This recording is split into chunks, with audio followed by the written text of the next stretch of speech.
আসসালামু আলাইকুম। আমি আসাদুল ইসলাম, সবাইকে স্বাগতম জানাচ্ছি।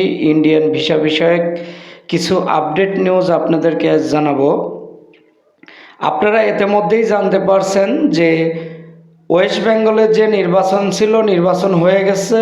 এখন দীর্ঘ 2 বছর বাংলাদেশিদের উপর যে ট্যুরিস্ট ভিসার নিষেধাজ্ঞা ছিল, সেই ট্যুরিস্ট ভিসাটি আবারও চালু হতে যাচ্ছে এবং ভারত সরকারের পক্ষ থেকে আমাদের বাংলাদেশিদের উপর থেকে খুব শীঘ্রই আশা করা যাচ্ছে যে ট্যুরিস্ট ভিসা নিষেধাজ্ঞা উঠায় নিচ্ছে এবং ট্যুরিস্ট ভিসাটি খুব শীঘ্রই আমরা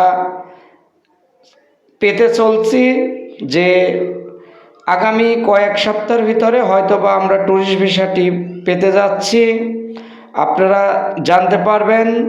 এবং খুব শীঘ্রই, আমি অ্যাকুরেট ডেটটা আমি বলতে পারতেছি না, কারণ আমি যে পরিমাণ নিউজটি কালেকশন করলাম সেইটি আপনাদেরকে জানালাম যে আগামী কয়েক সপ্তাহের ভিতরে ইন্ডিয়ান ট্যুরিস্ট ভিসা বাংলাদেশিদের উপর তারা চালু করে দেবে এবং খুব শীঘ্রই ট্যুরিস্ট ভিসা চালু হচ্ছে, এটা আমরা জানতে পারছি।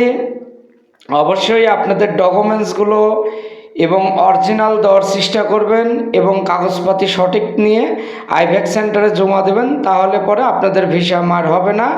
আশা করা যায় আপনাদের ভিসা হবে। আসসালামু আলাইকুম।